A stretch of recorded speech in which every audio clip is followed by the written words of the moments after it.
مسلمان ہیں اپنے نبی سے پیار و محبت کرتے ہیں، اپنے آقا علیہ السلام پر اپنی جان بھی قربان کرتے ہیں، اپنی مال بھی قربان کرنے کے لیے تیار ہوتے ہیں.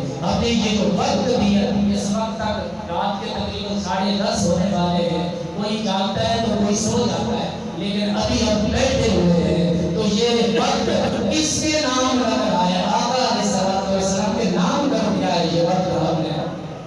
تو ان کا پیغام ہے جو پیغام میں آپ کو دینے آیا ہوں کہ میرے آقا علیہ السلام نے فرمایا کل امتی یدخلون الجنہ، میرا میرے سارے امتی جنت میں جائیں گے الا من ابا، مگر وہ لوگ جنہوں نے انکار کر دیا. صحابہ کرام حیران ہو گئے، یا رسول اللہ صلی اللہ علیہ وسلم وہ انکار کرنے والے کون ہیں جو جنت میں نہیں جائیں گے؟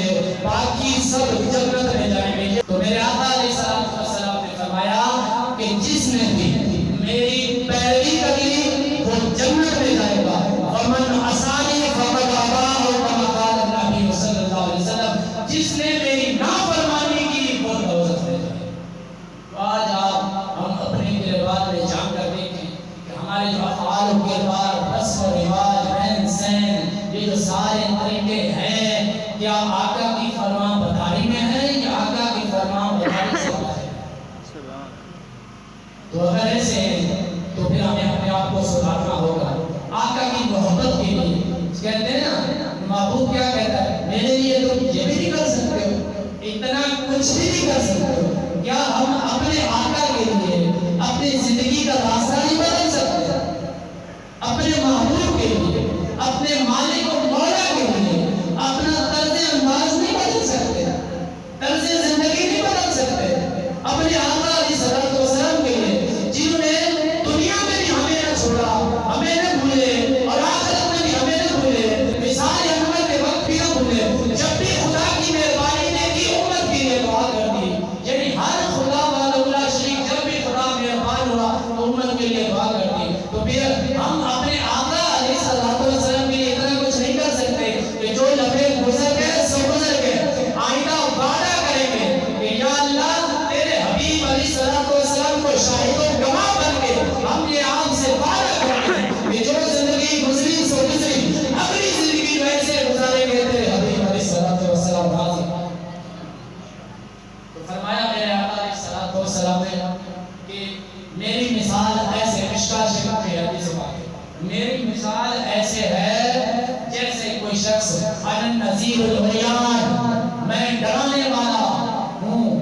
جیسے کوئی شخص آئے، آخری جملہ اس کے بعد انشاءاللہ دعا کریں گے، میں وہ ڈرانے والا ہوں جس نے آ کر لوگوں کو پیغام دیا، کس قافلے والوں کو، بستی والے کو کہ پیغام دیا کہ تم پر کوئی قوم حملہ کرنے والی ہے، کچھ افراد تم پر حملہ کرنے والے ہیں. اب جن لوگوں نے میری بات مان لی، اس ڈرانے والے کی بات مان لی اور اپنا دفاع کے لیے آگے پیچھے نکل گئے، وہ تو ہو گئے محفوظ. اور جنہوں نے میری بات نہ مانی، اس اطلاع دینے والے کی بات نہ مانی، وہیں پہ رکے رہے، پھر وہ حملہ آور آئے اور اس قوم کو نیست و نابود کر دیا، ہلاک کر دیا. فرمایا میں وہ ڈرانے والا جس نے میری بات مان لی اسے خدا والا شریف محفوظ کروا دے گا، اور جس نے مجھے میری بات نہ مانی وہ ہلاک ہوگا. تو دوستو آج کی تقریب کا یہی پیغام ہے کہ میرے آقا علیہ السلام کی فرما برداری اور اطاعت میں زندگی گزارنی ہے. اگر کسی سے کوئی الجھن ہے، اگر کسی سے کوئی رنجش ہے تو پھر یہ سب کچھ قربان کرنا ہے. صحابہ نے تو سب قربان کر دیے، ہم اپنے خواہشات کیوں نہیں قربان کر سکتے؟ ہم اپنے رسم و رواج کیوں نہیں قربان کر سکتے؟ اللہ وحدہ لا شریک کی بارگاہ مقدس میں دعا کرتے ہیں کہ خدا وعدہ ہمیں دین اسلام کی سمجھ عطا فرمائے اور اس پر عمل کرنے کی توفیق عطا فرمائے.